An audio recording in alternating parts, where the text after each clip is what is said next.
Tasas elevadas, alta inflación. Muchos países latinoamericanos están combatiendo la inflación mejor que economías desarrolladas como Estados Unidos o países de la Unión Europea. Algunos incluso presentan cifras de inflación negativas. Pero desde luego hay excepciones. Muchos países se ven asfixiados por el incremento de los costos. Después de la pandemia y la invasión rusa a Ucrania, el mundo volvió a pronunciar una palabra que parecía aparcada: inflación.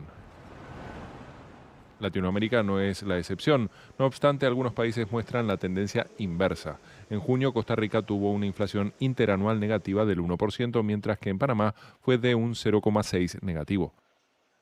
En Bolivia, Brasil y Ecuador, la inflación anual oscila entre 1,5 y 3%, menos que en países industrializados como Estados Unidos o la Unión Europea.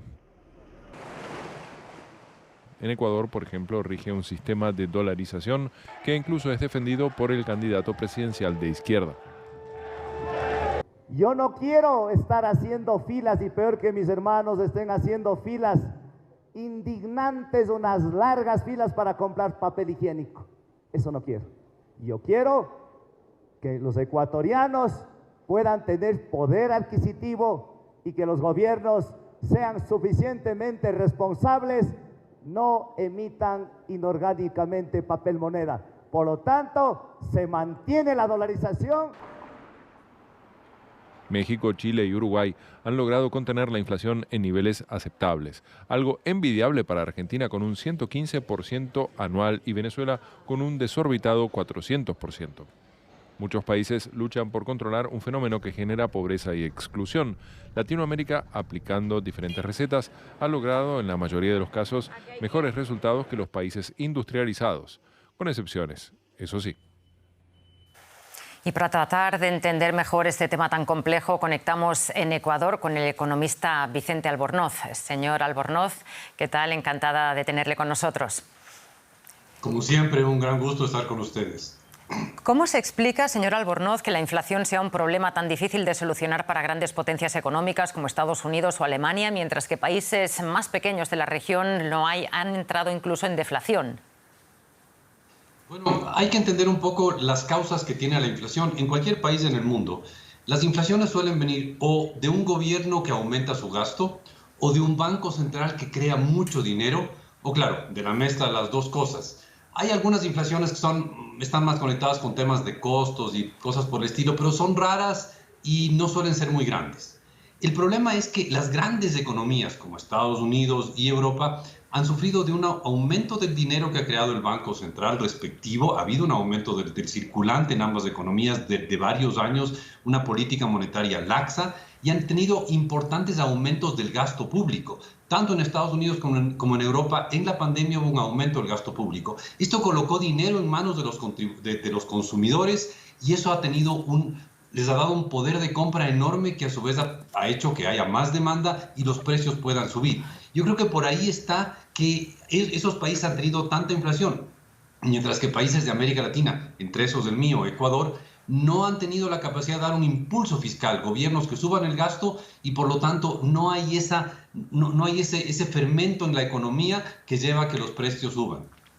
Hablemos del caso de Ecuador, tan particular al tener la economía dolarizada, ¿no? ¿Cómo es que han logrado una tasa de inflación menor que la de Estados Unidos utilizando la misma moneda? A ver, la economía ecuatoriana tiene una serie de productos que no los negocia con Estados Unidos y por lo tanto no está obligada a tener la misma inflación que Estados Unidos.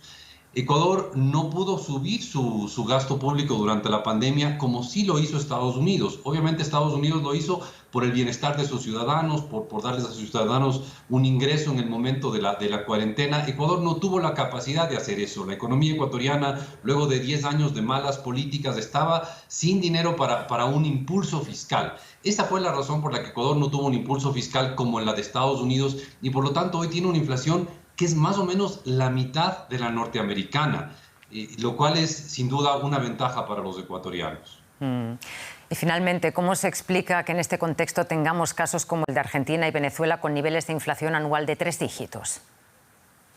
Bueno, básicamente, a ver, todos los países de América Latina han tenido políticas monetarias, o sea, la creación de dinero, bastante sensatas. Y la verdad, vamos desde México hasta Chile, Todos los países han tenido políticas monetarias muy sensatas, bancos centrales bastante organizados o están dolarizados como Ecuador. Los únicos dos países que no han tenido políticas monetarias sensatas son Argentina y Venezuela. Y claro, ahí uno ve claramente qué pasa cuando la política monetaria, el Banco Central está mal manejado y se emite más dinero del que debería, mucho más dinero del que necesita la economía. Y eso es la explicación. Eso explica por qué Argentina y Venezuela están totalmente fuera de la escala mundial y regional. Es decir, en todo el continente americano, del Canadá hasta Chile, usted los únicos países que ve con inflaciones extremadamente altas son Argentina y Venezuela, porque no tienen bancos centrales que estén haciendo bien su trabajo. Así de sencillo.